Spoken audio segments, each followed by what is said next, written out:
हरिः ओम्। भाषापाकः द्वितीयः इत्यस्यद्य 20. पाठः। येनाक्षरसमाम्नायमधिगम्य महेश्वरात् कृत्स्नं व्याकरणं प्रोक्तं तस्मै पाणिनये नमः। वाक्यकारं वररुचिं भाष्यकारं पतञ्जलिं पाणिनिं सूत्रकारं च प्रणतोऽस्मि मुनित्रयम्। अस्माकं प्रकरणानाम् आवल्यां विद्यमानम् अग्रिमं प्रकरणं स्त्रीप्रत्ययप्रकरणम्। अस्मिन् प्रकरणे चत्वारः लेखाः सन्ति, सर्वेपि सरलाः लघवः लेखाः। एतेषाम् अध्ययनम् अत्रैव प्रारभ्य अत्रैव समापयामः।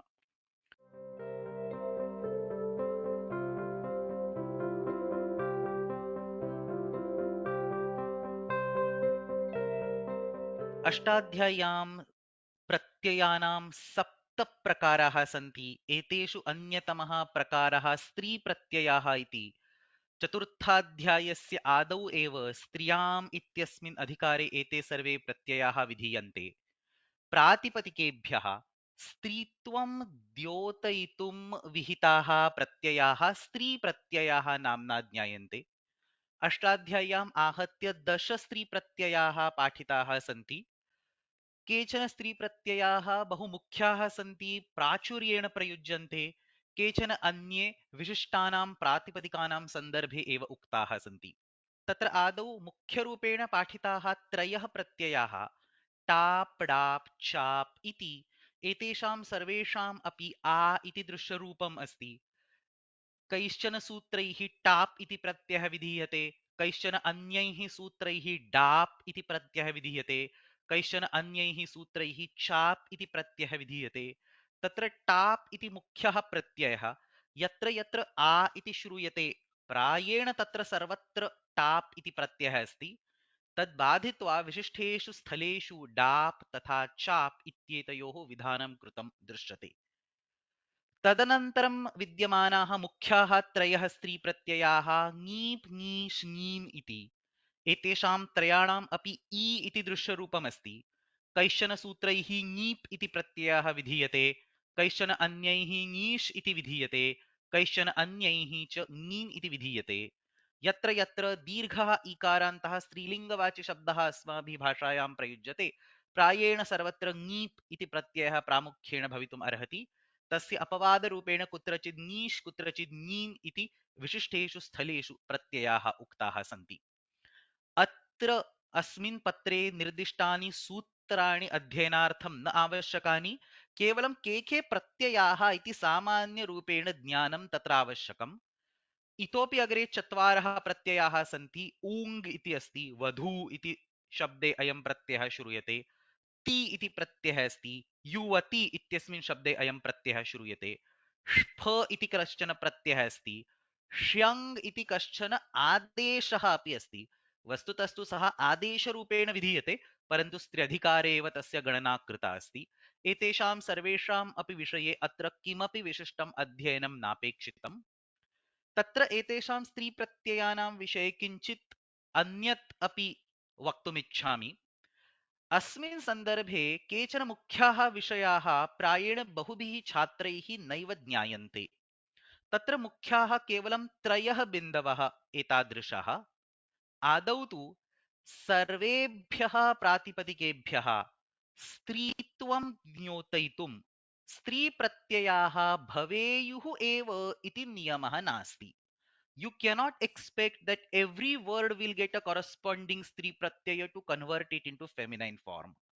यथा मरुत् इति शब्दः अस्ति, सुहृद् इति शब्दः अस्ति, मुनि इति शब्दः अस्ति। एते नित्यपुल्लिङ्गशब्दाः सन्ति, एतेषां स्त्री प्रत्ययः न भवति। Now nityapullinga does not mean that they cannot be used in the feminine context. यथा काचित् बालिका सखी अस्ति चेदपि इयं मम सुहृद्, एषा मम सुहृद् इति अवश्यं वक्तुं शक्यते. The word is pullinga as far as the grammar is concerned. You cannot apply a स्त्री pratyaya on the top of it.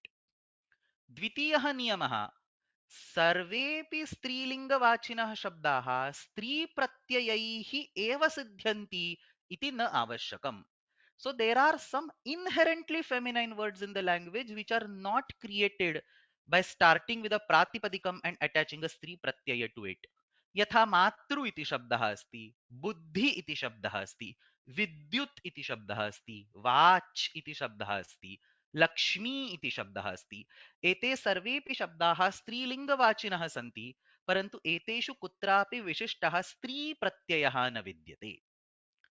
तृतीयः बिन्दुः, कुत्रचित्, इन द रेयर केसेस, परंतु कुत्रचित् केभ्यश्चन प्रातिपदिकेभ्यः युगपत् द्वौ स्त्री प्रत्ययौ भवतः। So out of that list of 10 केवलम् एकस्यैव प्रत्ययस्य योजनं तत्र न पर्याप्तं, तत्र द्वौ प्रत्ययौ युगपत् उपयुज्येते। यथा गार्ग्य इति शब्दः अस्ति, विशिष्टानि एव उदाहरणानि। गार्ग्य इति शब्दः अस्ति, तस्मात् स्त्रीत्वे विवक्षिते आदौ ष्फ प्रत्ययः तदनन्तरं नीष् प्रत्ययः इति युगपत्। युगपत् means one after the another in the same form एतयोः प्रयोगः भवति। गार्ग्य प्लस फै प्लस नीष् इति सर्वं कृत्वा तस्य गार्ग्यायणी इति रूपं सिद्ध्यति। अनेन प्रकारेण एते 10 स्त्री प्रत्ययाः अष्टाध्याय्यां पाठिताः सन्ति। एतेषां विषये यत्किमपि अत्र दृष्टं तत् पर्याप्तम्। इदानीम् अस्माकं पुस्तके विद्यमानानां लेखानाम् अध्ययनं प्रारभामहे।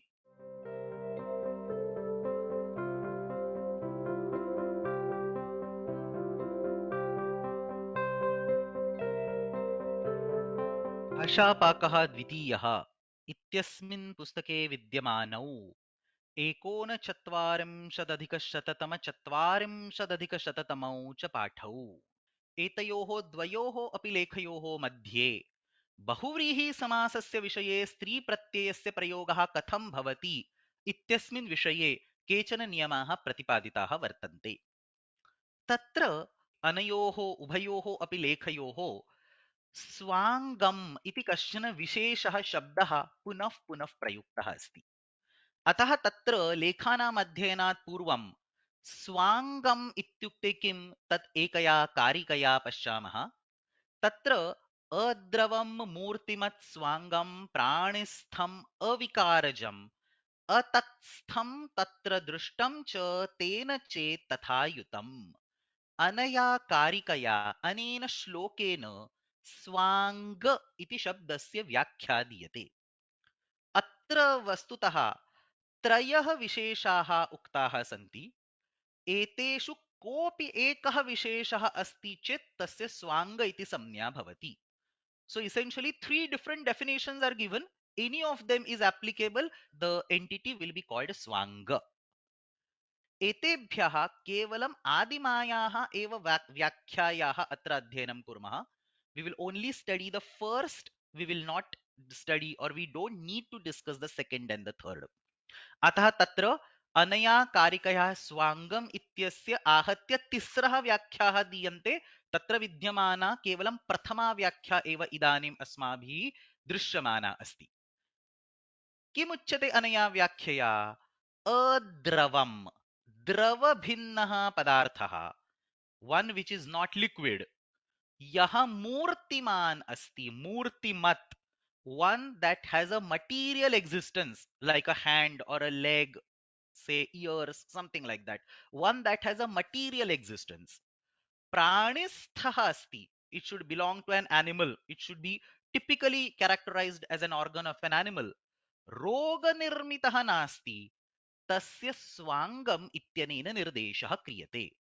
अतः द्रवभिन्नः मूर्तिमान् पदार्थः यः प्राणिस्थः अस्ति परन्तु रोगनिर्मितः नास्ति, तस्य स्वाङ्गम् इत्यनेन निर्देशः क्रियते. This is the first definition. There are two more definitions which are given in this remaining part. Tatra drushtam, tatha yutam, and so on. We will not go in those details. Atra kimuchyate? Adravam. So ashru, the tears or the saliva, iti swangam nasti. Murtimat, tasya physical existence bhavet. Ataha buddhihi, jnanam, pain, emotions, anger, etesham sarvesham swangam ityanena nirdeshah न भवति. अविकारजम् अत्र लिखितमस्ति। अविकारजम्, रोगेण तस्य निर्माणं मा भूत्। अतः स्फोटः, ब्लिस्टर, गण्डः, स्वेलिंग इत्यस्य स्वाङ्गम् इति संज्ञा न दीयते। अतः स्वाङ्गम् इत्युक्ते किम्? नखः, मुखं, केशाः, कण्ठः इत्येतानि सर्वाणि स्वाङ्गस्य उदाहरणानि। यस्मिन् बहुव्रीहि समासे स्वाङ्गवाचकः शब्दः विद्यते तस्य विषये स्त्रीत्वे विवक्षिते नीष् तथा टाप् इति द्वौ स्त्रीप्रत्ययौ विकल्पेन भवितुम् अर्हतः इति अत्र नियमः उक्तः अस्ति। अतः अस्मिन् लेखे एतयोः लेखयोः आदौ किमुच्यते? यस्मिन् बहुव्रीहि समासे स्वाङ्गवाचकः शब्दः विद्यते, यथा चन्द्रः इव मुखं यस्याः सा, a lady whose face is like that of moon. चन्द्रः इव मुखम्, अत्र मुखम् इति स्वाङ्गवाचकः शब्दः अस्ति, अतः अत्र चन्द्रः इव मुखम, so the normal samasa would be chandramukha in the masculine form. तत्र स्त्री प्रत्ययस्य योजनं करणीयं चेत् नीश अथवा top, not simultaneously, either niche or top. अतः तत्र स्त्रीत्वे विवक्षिते नीश नो चेत् टाप इति प्रत्ययः भवति। चन्द्रमुख प्लस टाप will give chandramukha, chandramukha plus nish will give chandramukhi। अनेन प्रकारेण अत्र उभयथा रूपं सिद्ध्यति। द्वितीयम् उदाहरणम् अतिक्रान्ता केशान्, a big garland mala which when worn goes beyond the long hairs। अतिक्रान्ता केशान्, तत्र अतिकेश इति पुल्लिङ्गे, तत्र नीष् प्रत्यये कृते अतिकेशी, टाप् प्रत्यये कृते अतिकेशा, अनेन प्रकारेण नीष् नो चेत् टाप् इति द्वयोः अपि प्रत्ययोः योजनेन अत्र रूपं सिद्ध्यति। अयं सामान्यः नियमः। अतः सामान्यः नियमः कः? स्वाङ्गवाचकः बहुव्रीहि समासः, तस्मात् स्त्री प्रत्ययस्य योजन समये नीष् नो चेत् टाप् इति द्वयोः अपि प्रयोगः भवितुम् अर्हति। अयं सामान्यः नियमः। अस्यापि केचन अपवादाः सन्ति, परन्तु तेषाम् अध्ययनम् अत्र न आवश्यकम्। अस्य वस्तुतः केवलम् एकः एव अपवादः विद्यते, तस्यैव अत्र पुस्तके विवरणं दत्तमस्ति। यत्र बहुव्रीहि समासेन संज्ञा सिद्ध्यति, when that particular bahuvrihi samasa which has the swanga is used to indicate a name of a person or name of something, some entity, samjna siddhyati, tatra nakha iti swangam asti, मुखम इति स्वांगम अस्ति चेत नखमुखात् संज्ञायाम् इति विशिष्टेन सूत्रेण नीष् प्रत्ययस्य निषेधः भवति। अतः केवलं टाप् प्रत्ययः विधीयते। पूर्वं किम् आसीत्? नीष् अपि आसीत्, विकल्पेन टाप् अपि आसीत्। इदानीं नखः इति स्वाङ्गं, नो चेत् मुखम् इति स्वाङ्गं, बहुव्रीहि समासः, तथा च संज्ञा निर्माणम् इति सर्वम् अस्ति चेत् नीष् प्रत्ययः न भवति, केवलं टाप् प्रत्ययः भवति। एतद् उदाहरणम् अस्माभिः पूर्वस्मिन् अपि एकस्मिन् वर्गे णत्वप्रकरणस्य अध्ययनसमये दृष्टम्। शूर्पाणि इव करहाः यस्याः सा शूर्पणखा, तत्र नख इति स्वाङ्गवाचकशब्दः बहुव्रीहि समासः अस्ति, परन्तु अत्र राक्षस्याः संज्ञारूपेण अयं शब्दः, अतः तत्र नीष् प्रत्ययः न भवति, केवलं टाप् प्रत्यये कृते एव शूर्पणखा इति शब्दः सिद्ध्यति। अत्र णत्वम् अपि भवति, तस्मिन् सूत्रे अपि संज्ञायाम् इति अस्ति। पूर्वपदात् संज्ञायाम् अगः इत्यनेन अत्र णत्वं भवति, शूर्पणखा इति तत्र रूपं। विग्रहः कः इति चेत् this has to be the verbatim vigraha written शूर्पाणि इव कररुहाः। This will be a question in the exam for sure. What is the vigraha of Shurpanakha? शूर्पाणि इव कररुहाः अस्याः सा। अत्र अस्वपदविग्रहः यथा अत्र निर्दिष्टः अस्ति तथा एव विग्रहः तत्र लेखनीयः। यत्र संज्ञायाः प्रसङ्गः नास्ति, if you are describing any random lady with say shurpa like nails, not necessarily the sister of ravana, संज्ञायाः प्रसङ्गः नास्ति चेत् उभयथा ङीष् अपि विकल्पेन भवति, टाप् अपि विकल्पेन भवति। So this particular rule nakhamukat samnyayam इत्यस्य तत्र प्रयोगः न क्रियते, अतः तत्र ङीष् विकल्पेन भवति, टाप् अपि विकल्पेन भवति, परन्तु तत्र णत्वं न भवति। किमर्थमिति चेत् णत्वस्य यत् सूत्रं पूर्वपदात् संज्ञायामगः, तत्र संज्ञायाः विषये एव णत्वम्, अत्र णत्वं न भवति। शूर्पनखा, शूर्पनखी इति तत्र द्वे रूपे भवितुम् अर्हतः। अनेनैव प्रकारेण मुख इति शब्दस्य विषये अपि चन्द्रः इव मुखम् अस्याः सा, तत्र संज्ञा अस्ति चेत् ङीष् प्रत्ययस्य निषेधः भवति, टाप् प्रत्ययः एव विधीयते, अतः चन्द्रमुखा इत्येव भवति। संज्ञा भिन्नपक्षे तु उभयथा चन्द्रमुखा चन्द्रमुखी इति भवितुम् अर्हति। एतत् सर्वम् उक्त्वा तत्र पाठे कश्चन एकः विशेषः उक्तः अस्ति। तत्र स्वाङ्गविषयः यः बहुव्रीहिसमासः, पूर्वमस्माभिः किं दृष्टं, तत्र ङीष् नो चेत् टाप् इति उभयथा भवति, परन्तु कुत्रचित् अत्र ङीष् प्रत्ययस्य निषेधः भवति। तादृशस्य ङीष् प्रत्ययस्य निषेधस्य अन्यानि अपि कानिचन सूत्राणि सन्ति, तेषाम् अध्ययनम् अत्र नापेक्षते। परन्तु अत्र किं ज्ञेयम् इति चेत् टाप् प्रत्ययः अवश्यं भवितुमर्हति। यत्र यत्र स्वाङ्गवाचकेन शब्देन सह बहुव्रीहिसमासः विद्यते, तत्र तत्र टाप् प्रत्ययः अवश्यं भवितुमर्हति। विकल्पेन कुत्रचित् ङीष् भवति, कुत्रचित् तस्य निषेधः अपि भवति, परन्तु टाप् प्रत्ययः तु अवश्यं भवति।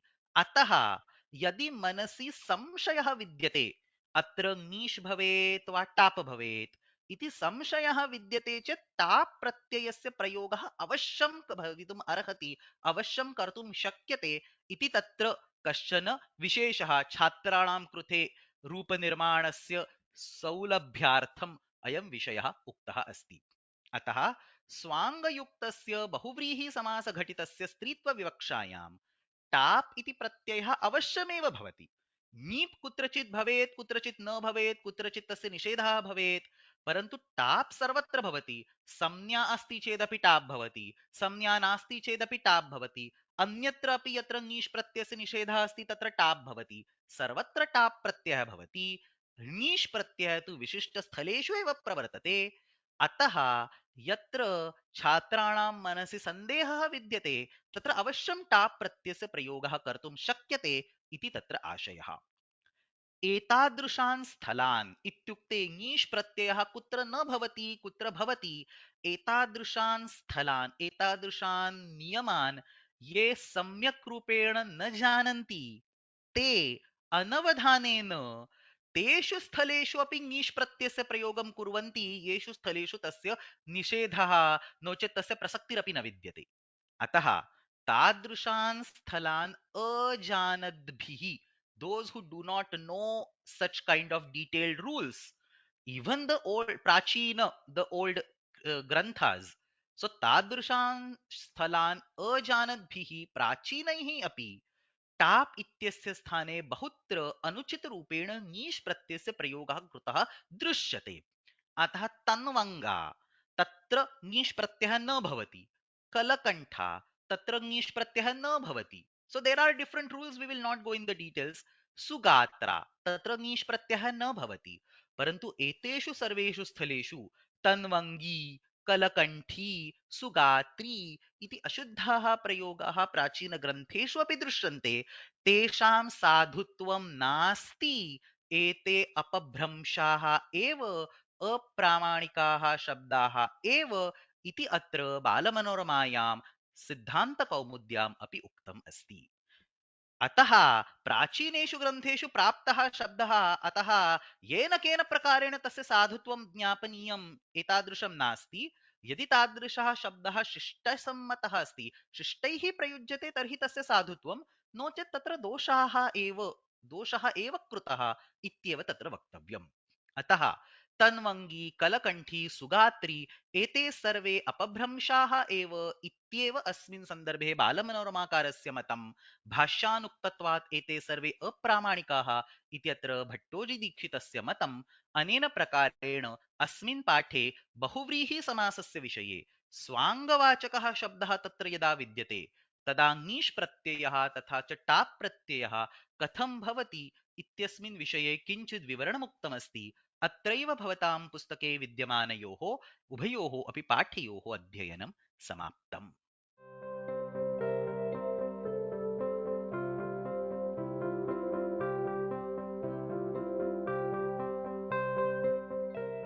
भाषापाकः द्वितीयः इत्यस्मिन् पुस्तके विद्यमानः एकचत्वारिंशदधिकशततमः पाठः।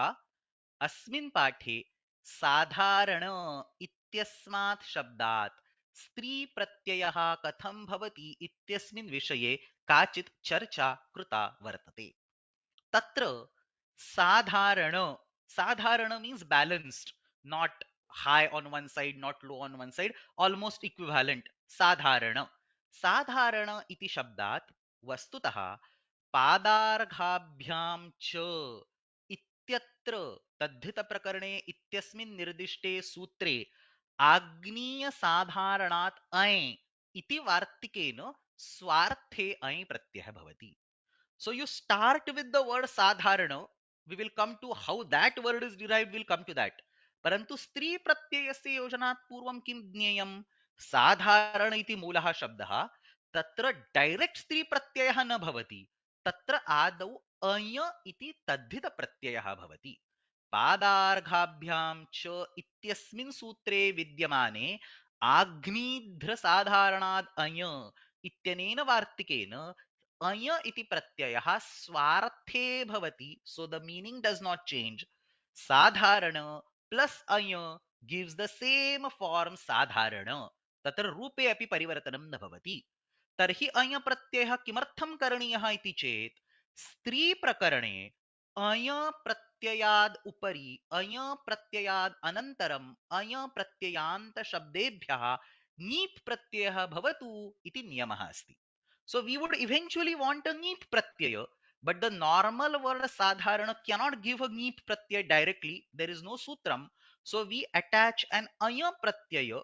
The form does not change. Sadharana plus aya gives sadharana, but now we have made a provision of attaching a neep pratyaya because three prakarana has a rule which says aya pratyayat anantaram neep pratyaya bhavati. अतः अग्रे स्त्रीत्वे विवक्षिते टिड्ढाणय इत्यस्मिन् सूत्रे अय इति अस्ति, इति सूत्रेण नीप् प्रत्ययः भवति साधारणी इति रूपं सिद्ध्यति. अतः साधारण इति शब्दस्य स्त्रीत्वे विवक्षिते साधारणी इति रूपं, तत्र नीप् इति प्रत्ययः. इदानीं मूलः साधारणशब्दः कथं सिद्ध्यति? तर्हि तत्र कोशेषु उच्यते समानं धारणम् अस्याः. The leveling is same, holding is same. So specifically this is a vyutpatti given for the bhumi, land. The land is even, does not have high elevation and low elevation. It is in general an even land. So samanam dharanam asyaha iti sadharani. So that's the sadharani roop. साधारण is exactly in the same way. Samanam dharanam asya iti sadharanam. Anekam prati avishishta sambandha. Avishishta sambandha means on one place it is explicitly high, on other place it is explicitly low. Tadrisham nasti avishishtaha sambandha. There is no speciality at any particular place. Bhumyadi iti udaharana rupena. Sadharani bhumi iti udaharanam. तत्र समानं धारणम् इति बहुव्रीहि समासः. समान इत्यस्य स आदेशः भवति पुरुषोदरादीनि यथोपदिष्टम् इति सूत्रम् इति सर्वम् उक्त्वा तदनन्तरं किमुच्यते?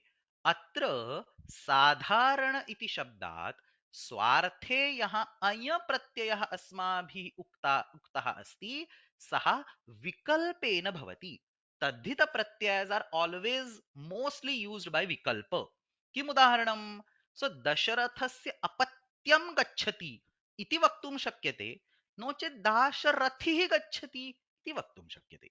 So it is not necessary that you always use the word dasharathi, which is a tadhitanta word. You can always use the original sentence dasharathasya apatyam, or you can attach an iya pratyaya and you can use dasharathi. अनेनैव प्रकारेण मूलः साधारण शब्दः अपि वाक्ये भवितुम् अर्हति, नो चेत् अये प्रत्ययान्तः साधारण शब्दः अपि वाक्ये भवितुम् अर्हति. परन्तु यत्र मूलः साधारण शब्दः वाक्ये भवति तत्र स्त्रीत्वे विवक्षिते नीप् प्रत्ययः न भवितुमर्हति, न भवितुं शक्यते, यतः तत्र अय् इति नास्ति। केवलं टिड्ढाण इत्यत्र अय् ग्रहणेनैव तत्र नीप् प्रत्ययस्य विधानं सम्भवति। अतः यत्र अय् प्रत्ययः न विद्यते, यत्र मूलः साधारणशब्दः तादृशः एव प्रयुक्तः अस्ति, तत्र तस्मात् स्त्रीत्वे विवक्षिते अजाद्यतष्टाप् इति टाप् प्रत्ययः भवति, येन साधारण प्लस टाप् साधारणा इति सिद्ध्यति। अनेन प्रकारेण साधारण इति शब्दस्य स्त्रीत्वे विवक्षिते यदि अय प्रत्ययः आदौ क्रियते स्वार्थे, तर्हि तत्र ङीप् प्रत्यये कृते साधारणी, परन्तु यदि अय प्रत्ययः न क्रियते तर्हि तत्र टाप् प्रत्यये कृते साधारणा। अनेन प्रकारेण साधारणा भूमिः, साधारणी भूमिः, साधारणा स्त्री, साधारणी स्त्री इति उभयथा प्रयोगाः साधुत्वं प्राप्नुवन्ति। अनेनैव प्रकारेण अत्र अस्मिन् पाठे साधारणा तथा साधारणी उभयोः अपि शब्दयोः साधुत्वम् उक्तं वर्तते। अत्रैव भवतां पुस्तके विद्यमानस्य 1,चत्वारिंशदधिकशततमस्य पाठस्य अध्ययनं समाप्तम्।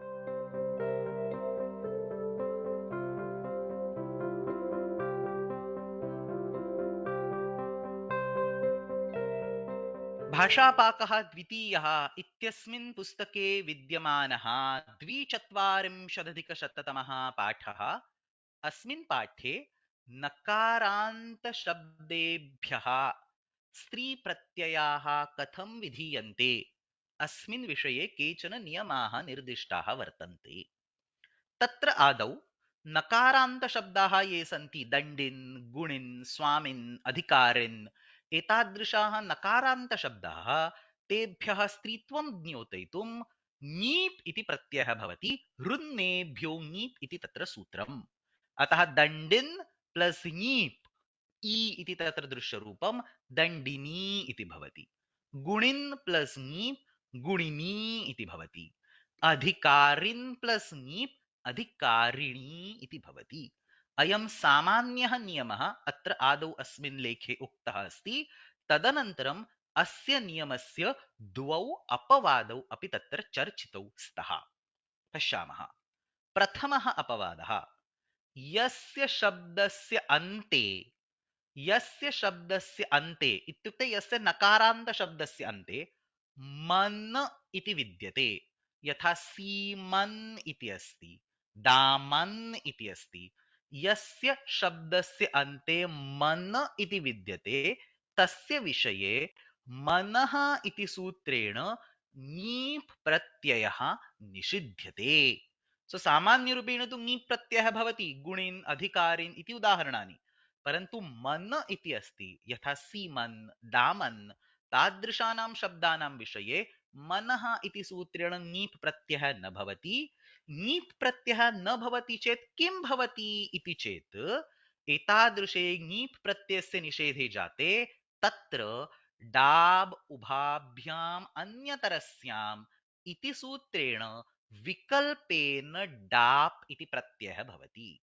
सो अंडरस्टैंड दिस। स्टेप नंबर 1, नीप इति प्रत्ययः संपूर्णरूपेण निषिध्यते। So you don't have any प्रत्यय, इज जस्ट सीमन, नो प्रत्यय is there. In the next step, डाबुभाभ्याम् अन्यतरस्याम् इत्यनेन विकल्पेन डाप् प्रत्ययः भवति।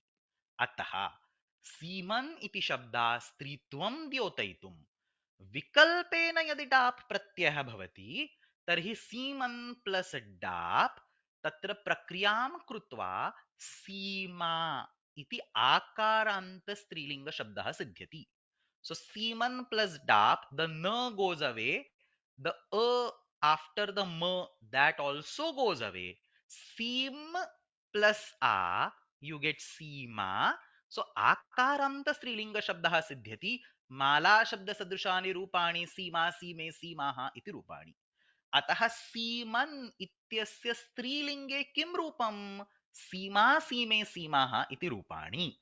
दण्डिन् इत्यस्य तु दण्डिनी इति रूपं, परन्तु सीमन् इत्यस्य सीमनी इति रूपं नास्ति। सीमा, सीमे, सीमाः आकारान्तशब्दः तत्र सिद्ध्यति। परन्तु अत्र किं स्मर्तव्यम्? अयं डाप् प्रत्ययः केवलं विकल्पेन भवति। तर्हि डाप् प्रत्ययस्य अनुपस्थितौ किं भवति इति चेत् कोऽपि स्त्री प्रत्ययः न भवति। सीमन् इत्येव प्रातिपदिकं तत्र स्त्रियां प्रयुज्यते। Just like the way we saw earlier, there are halanta words that are inherently strilinga. You have, say, sarit, vidyut, dish, watch. अनेनैव प्रकारेण सीमन् इत्येव तत्र प्रातिपदिकं सिद्ध्यति। तस्य सीमा, सीमानौ, सीमानः, आत्मा, आत्मानौ, आत्मानः, सीमा, सीमानौ, सीमानः, तादृशानि एव रूपाणि भवन्ति। अतः अत्र किं द्रष्टव्यं? See the beauty. सीमा इति प्रथमा एकवचनं यदि स्वीक्रियते तर्हि तत्र सीमन् इति अपि प्रातिपदिकं भवितुम् अर्हति। तस्यापि प्रथमैकवचनं सीमा। नो चेत् सीमा इति अपि प्रातिपदिकं भवितुम् अर्हति। तस्यापि प्रथमैकवचनं सीमा। अतः सीमन् इति शब्दात् विकल्पेन डाप् प्रत्यये कृते सीमा इति प्रातिपदिकं तस्य प्रथमैकवचनं सीमा। सीमन् इति शब्दात् कोऽपि स्त्री प्रत्ययः न विधीयते चेत् सीमन् इत्येव प्रातिपदिकं तस्यापि प्रथमैकवचनं सीमा। अतः अत्र उभयत्र प्रातिपदिकं भिन्नं, परन्तु प्रथमैकवचनस्य रूपं समानमेव इति स्मर्तव्यम्।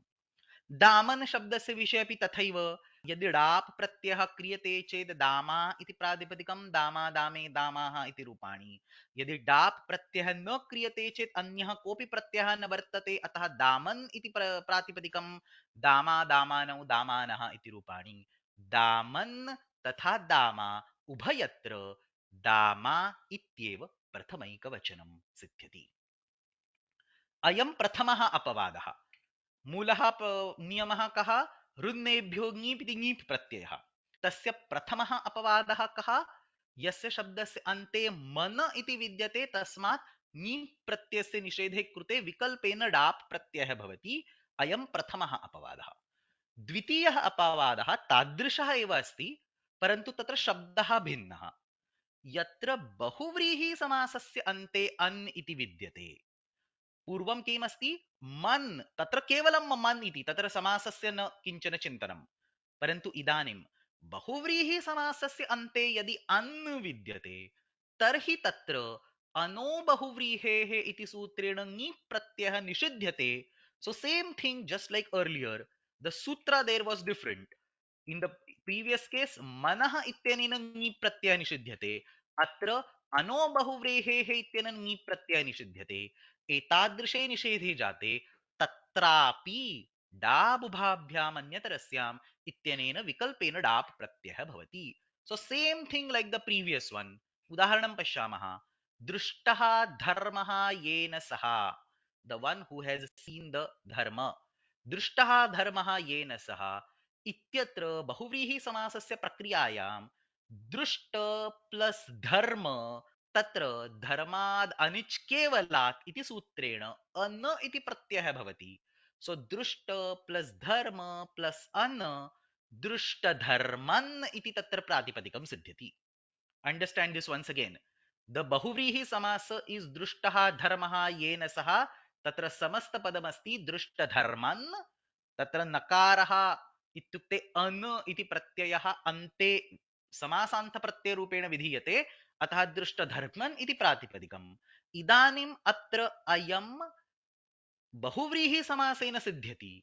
अतः अत्र स्त्रीत्वे ङीप् प्रत्ययस्य निषेधं कृत्वा विकल्पेन डाप् प्रत्ययः, डाप् प्रत्ययस्य विधानं क्रियते चेत् दृष्टधर्मा। So everything else is like the previous one, सीमा, जस्ट लाइक दैट। सो दृष्टधर्मा इति आकारान्त शब्दः, दृष्टधर्मा, दृष्टधर्मे, दृष्टधर्माः इति माला शब्द सदृशानि रूपाणि। नो चेत् दृष्टधर्मन् इत्येव प्रातिपदिकं, दृष्टधर्मा, दृष्टधर्माणौ, दृष्टधर्माणः इति रूपाणि। उभयत्र प्रातिपदिकं भिन्नं, परन्तु प्रथमैकवचनस्य रूपं समानमेव इति स्मर्तव्यम्। अन्यदुदाहरणं, बहवः यज्वानः यस्याः सा। तत्र तु यज्वन् इत्येव उत्तरपदम्, अतः बहवः यज्वानः यस्याः सा, तत्र बहु यज्वन् इति मूलः शब्दः, तत्र डाप् इति विकल्पेन क्रियते चेत् बहु यज्वा इति प्रातिपदिकम्, डाप् प्रत्ययः न क्रियते चेत् बहु यज्वन् इति प्रातिपदिकम्, उभयोः प्रथमैकवचनं बहु यज्वा। अतः अत्र विग्रहवाक्यं कथं लिख्यते, बहवः यज्वानः यस्याः सा, and then in the samastapada you will use the prathama ekvachanam. It's always bahu yajva irrespective of what the pratipadika is. अतः अत्रापि डाप् प्रत्ययः वैकल्पिकः, बहु यज्वन् बहु यज्वा इति द्वे प्रातिपदिके, तथैव बहवः राजानः यस्याः सा, बहु राजा, सो राजन् इति अस्ति, बहु राजा नो चेत् बहु राजन् इति प्रातिपदिके। अनेन प्रकारेण अत्र अस्मिन् लेखे नकारान्त शब्देभ्यः सामान्यरूपेण ङि प्रत्ययः, परन्तु द्वयोः स्थलयोः विशेषरूपेण तस्य बाधं कृत्वा विकल्पेन डाप् प्रत्ययः भवति इति सर्वं चर्चितम् अस्ति।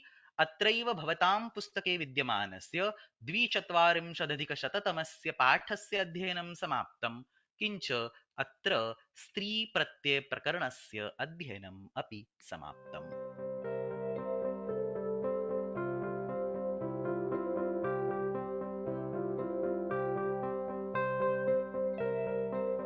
अत्र प्रश्नः अस्ति साधारणशब्दस्य विषये अय इत्यस्य लोपः कथं भवति।